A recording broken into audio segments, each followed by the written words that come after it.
नमस्कार, मैं हूं सुधा। फटाफट 30 खबरों में आपका स्वागत है। खबरों की ओर बढ़ने से पहले आप किस शहर से हमारा बुलेटिन देख रहे हैं हमें कमेंट करके जरूर बताएं, जिसके बाद आपका नाम हमारे बुलेटिन के अंत में दिखाया जाएगा। चलिए अब जानते हैं देश प्रदेश की प्रमुख खबरें। भारत रूस से S-400 सिस्टम के साथ अब पैंटसीड S-1 एयर डिफेंस सिस्टम खरीदने की तैयारी में है, जिसे S-400 का बॉडीगार्ड कहा जाता है। यह सस्ते ड्रोन और क्रूज मिसाइलों से सुरक्षा देगा। इससे भारत की एयर डिफेंस क्षमता और मजबूत होकर के बहुस्तरीय सुरक्षा कवच बनेगी। यूपीएससी से बाहर निकल करके यूएई अब तेल उत्पादन बढ़ाने और मुनाफा बढ़ाने की तैयारी में है। सऊदी अरबिया से मतभेद और पाकिस्तान फैक्टर अहम है। इस फैसले से वैश्विक तेल सप्लाई बढ़ेगी, कीमतें घट सकती है, जिससे इंडिया को फायदा होगा। रूस की मदद से बांग्लादेश ने रूपस्फोट परमाणु संयंत्र में ईंधन लोडिंग शुरू कर परमाणु ऊर्जा क्लब में एंट्री ली। भारत पाक की बराबरी की, लेकिन भारी कर्ज, भुगतान संकट, रूस पर निर्भरता और राजनीतिक अस्थिरता ने इस प्रोजेक्ट को फायदे के साथ जोखिम भरी दोधारी तलवार बना दिया है। WGC रिपोर्ट के अनुसार भारत में पहली बार सोने की निवेश मांग ज्वेलरी से अधिक हो गई है। 52% लोग अब सोना निवेश के रूप में खरीद रहे हैं। गोल्ड ETF में 186% की बढ़त दर्ज हुई है, जिससे सोना सुरक्षित और लाभदायक निवेश विकल्प बनता जा रहा। रक्षा मंत्रालय ने सेना के लिए 83 आकाश तीर आधारित carrier air defence tract system की खरीद की है। ये वाहन 10 कॉलम को ड्रोन और हवाई हमलों से सुरक्षा देंगे। DRDO का आकाश तीर सिस्टम रियल टाइम कमांड प्रदान करता है, जिससे फ्रंट लाइन पर हवाई रक्षा क्षमता मजबूत होगी। अमेरिका और ईरान के बीच तनाव के चलते स्ट्रेट ऑफ हॉर्मुज में नाकेबंदी से वैश्विक तेल आपूर्ति प्रभावित है। डोनाल्ड ट्रंप कथित रूप से लंबे समय की घेराबंदी से ईरान पर आर्थिक दबाव बना। ईरान का तेल भंडारण संकट में है और उससे वार्ता और प्रतिबंध हटाने का प्रस्ताव दिया गया। सबरीमाला मंदिर से महिलाओं के प्रवेश और धार्मिक भेदभाव से जुड़े मामलों पर सुप्रीम कोर्ट में सुनवाई जारी है। कोर्ट ने कहा कि सामाजिक सुधार के नाम पर धर्म को कमजोर नहीं किया जा सकता, जबकि संविधान और धार्मिक परंपराओं के बीच संतुलन जरूरी है। श्री महाकालेश्वर मंदिर में अन्न क्षेत्र के लिए ऑनलाइन दान सुविधा शुरू होने जा रही। श्रद्धालु वेबसाइट से दान कर भोग आरती में भाग ले सकेंगे और भगवान को भोग अर्पित कर पाएंगे। यह व्यवस्था सेवा को डिजिटल बना करके अधिक भक्तों को जोड़ने और सुविधा बढ़ाने के लिए लाई गई है। राष्ट्रपति द्रौपदी मुर्मू ने शिमला के छड़ाबाड़ा रिट्रीट में खुमानी का पौधा लगाया और परिसर का निरीक्षण किया। खराब मौसम के कारण उनका अटल टनल दौरा रद्द हो गया। वह हिमाचल दौरे पर ही और पालमपुर में विश्वविद्यालय के दीक्षांत समारोह में शामिल होकर के मेधावियों को डिग्रियां देंगी। भारतीय नौसेना का पोत INS सुनैना हिंद महासागर क्षेत्र में समुद्री सहयोग मिशन के तहत सिंगापुर के चांगी बंदरगाह पहुंचा। इसमें 16 देशों के चालक दल शामिल है। यह बहुराष्ट्रीय प्रशिक्षण और समुद्री सुरक्षा सहयोग को बढ़ाने का हिस्सा है। पोत जल्द ही अगले पड़ाव के लिए रवाना होगा। केंद्र सरकार ने स्पष्ट किया है कि पेट्रोल और डीजल की कीमतों में कोई बढ़ोतरी नहीं होगी। पश्चिम एशिया संकट से कच्चा तेल महंगा होने के बावजूद कीमतें स्थिर है। अफवाहों के बीच घबराहट खरीदारी देखी गई, लेकिन सरकार ने पर्याप्त भंडार और स्थिर आपूर्ति का आश्वासन दिया। भारत सरकार यूरिया उत्पादन में आत्मनिर्भरता बढ़ाने के लिए नई निवेश नीति ला रही। इसका उद्देश्य नए कारखाने स्थापित कर 100 लाख मीट्रिक टन की कमी दूर करना है। नीति में 8 साल की सब्सिडी सीमा तय होगी, जिससे कंपनियों को निवेश में स्थिरता और प्रोत्साहन मिलेगा। नेपाल सरकार के भारत से रिश्तों में तनाव और नए टैक्स फैसलों के बाद स्थिति बिगड़ गई है। सीमा पार पेट्रोल डीजल रोकने जैसे कदमों से नेपाल में ईंधन संकट गहरा गया।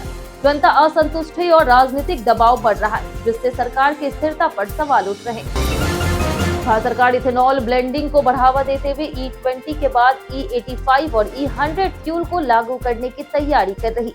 नए ड्राफ्ट नियमों में हाइड्रोजन और बायोडीजल कैटेगरी भी अपडेट की गई है। उद्देश्य पेट्रोलियम आयात घटा करके ऊर्जा आत्मनिर्भरता और प्रदूषण कम करना है। UIDAI ने स्पष्ट किया है कि आधार कार्ड जन्मतिथि का आधारिक प्रमाण नहीं है, यह केवल पहचान और पते का दस्तावेज है। कई मामलों में डेट ऑफ बर्थ बिना पूर्ण सत्यापन दर्ज होती है। जन्म प्रमाण पत्र, 10वीं मार्कशीट और पासपोर्ट की वैध प्रमाण है। नवजोत कौर सिद्धू ने एक पॉडकास्ट में राघव चड्ढा, प्रियंका चोपड़ा और ईडी को लेकर के कई आरोप लगाए। उन्होंने दावा किया कि राघव चड्ढा पर ईडी कार्रवाई की आशंका थी और राजनीतिक दबाव में निर्णय बदले। साथ ही उन्होंने आम आदमी पार्टी और कांग्रेस नेतृत्व पर भी तीखी टिप्पणी की। शशि थरूर ने केंद्रीय मंत्री किरेन रिजिजू के उस दावे को खारिज कर दिया, जिससे कहा गया था कि उन्होंने कांग्रेस को महिला विरोधी बताया। थरूर ने कहा कि उन्होंने ऐसा कुछ नहीं कहा। उन्होंने कांग्रेस को महिला अधिकारों और महिला आरक्षण का समर्थन बताते हुए अपना रुख स्पष्ट किया। देश के कई हिस्सों में भीषण हीट वेव जारी है, जहां तापमान 44 से 46 डिग्री सेल्सियस तक पहुंच गया। बांदा सबसे गर्म रहा।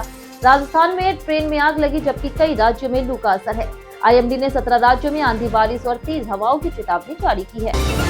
आरबीआई ने क्रेडिट कार्ड यूजर्स को राहत देते हुए 3 दिन का ग्रेस पीरियड अनिवार्य कर दिया है। अब देर से भुगतान पर तुरंत जुर्माना नहीं लगेगा, शुल्क केवल बकाया राशि पर होगा। इससे ग्राहकों को अतिरिक्त समय मिलेगा। हालांकि क्रेडिट स्कोर पर असर फिर भी पड़ सकता है। 8वें वेतन आयोग को लेकर के कर्मचारियों ने वेतन निर्धारण में बदलाव, भत्तों में बढ़ोतरी और हर 5 साल में सैलरी रिवीजन की मांग रखी। 72,000 मिनिमम सैलरी की चर्चा वायरल है, लेकिन आधिकारिक नहीं है। आयोग की रिपोर्ट 18 महीने में आने की उम्मीद है।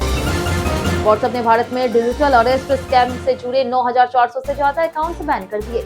यह ठग खुद को अधिकारी बता करके लोगों को डरा करके पैसे ऐंठते थे। सरकार और साइबर एजेंसियों के साथ मिलकर के यह कार्रवाई की गई। यूजर्स को नए सेफ्टी फीचर्स भी दिए गए हैं। भारत ने यूएन में स्ट्रेट ऑफ हॉर्मुज में कमर्शियल जहाजों पर हमलों की कड़ी निंदा की। भारत ने कहा कि यह अंतर्राष्ट्रीय कानून का उल्लंघन है और वैश्विक व्यापार और ऊर्जा सुरक्षा के लिए खतरा है। भारत ने नाविकों की सुरक्षा और मुक्त नौवहन की अपील की है। यश की फिल्म टॉक्सिक की रिलीज डेट फिर टल गई और अब यह 4 जून 2026 को रिलीज नहीं होगी। फिल्म को ग्लोबल डिस्ट्रीब्यूशन के कारण आगे बढ़ाया गया। यश ने कहा कि यह निर्णय बेहतर अंतर्राष्ट्रीय रिलीज के लिए लिया गया है और नई तारीख जल्द ही घोषित होगी। पश्चिम बंगाल के दूसरे फेज की 142 सीटों पर मतदान हुआ। भाजपा ने आरोप लगाया कि डायमंड हार्बर के फॉल्टा में ईवीएम पर बीजेपी बटन को टेप से बंद कर दिया गया। चुनाव आयोग ने कहा कि शिकायत सही पाई गई तो दोबारा मतदान होगा। शुभेंदु अधिकारी के सामने विरोध और नारेबाजी भी हुई। ऑस्ट्रेलिया से अवैध प्रवास और वीजा उल्लंघन के कारण 15 भारतीयों को डिपोर्ट किया गया, जो दिल्ली एयरपोर्ट पहुंचेंगे। इनमें 11 पंजाब से है। सीएम भगवंत मान ने कहा कि वे उन्हें रिसीव करेंगे। साथ ही मान ने सांसदों के दल बदल और पटियाला धमाके की जांच पर सख्त रुख दिखाया। पीएम इंटर्नशिप स्कीम 2026 के तहत सरकार युवाओं को इंडस्ट्री में 12 महीने की ट्रेनिंग देगी। 10वीं से ग्रेजुएट तक बेरोजगार युवा आवेदन कर सकते हैं। हर महीने 5,000 स्टाइपेंड और 6,000 ग्रांट मिलेगा। उद्देश्य युवाओं को रोजगार योग्य बनाना और स्किल्ड वर्कफोर्स तैयार करना है। वट सावित्री व्रत 16 मई 2026 को ज्येष्ठ अमावस्या पर मनाया जाएगा। सुहागिन महिलाएं पति की लंबी उम्र के लिए वट वृक्ष की पूजा करेगी। अभिजीत मुहूर्त 11:50 से 12:44 तक शुभ रहेगा। मान्यता है कि सावित्री ने इसी वृक्ष के नीचे यमराज से सत्यवान के प्राण वापस लिए थे। आईआरसीटीसी ने 13 रात 14 दिन का Bharat Bhutan luxury tour package launch किया है, जिसमें ट्रेन और रोड यात्रा शामिल है। यह यात्रा दिल्ली से शुरू होकर के पूर्वोत्तर भारत और भूटान के प्रमुख स्थलों को कवर करेगी। पैकेज में होटल, भोजन और परमिट सहित सभी सुविधाएं शामिल है। आम आदमी पार्टी आंतरिक संकट से गुजर रही। पंजाब में 43 विधायकों के संपर्क न होने और जालंधर में आपात बैठक से सियासी हलचल बढ़ी है। दूसरी ओर अरविंद केजरीवाल पर सीबीआई जांच का दबाव है। विपक्ष इसे लेकर के सवाल उठा रहा और पार्टी पर संकट गहराता दिख रहा। रियान पराग का ड्रेसिंग रूम में वेपिंग करते हुए वीडियो वायरल होने के बाद विवाद बढ़ गया। नियमों के उल्लंघन को लेकर के बीसीसीआई और आईपीएल कार्रवाई कर सकते हैं। इसी तरह पहले भी कई क्रिकेटर्स जैसे कि फिंस, डिविलियर्स और अन्य खिलाड़ियों की स्मोकिंग, वेपिंग के वीडियो सामने आ चुके हैं। बीते दिन जिन लोगों ने हमारे वीडियो पर कमेंट किया था उनके नाम है नगेंद्र कुमार, संजीव कुमार, पप्पू चौधरी, रेहान फजल, दीप नारायण पासवान, राजीव कुमार सिंह, धर्मेंद्र कुमार, अजय शाह, नूर आलम और जितेंद्र जायसवाल। इसी के साथ बढ़ते आज के सवाल की ओर। आज का सवाल है, क्या आपको सरकार की किसी योजना का फायदा मिला है? आज के लिए सिर्फ इतना ही। हमारे साथ बने रहने के लिए धन्यवाद।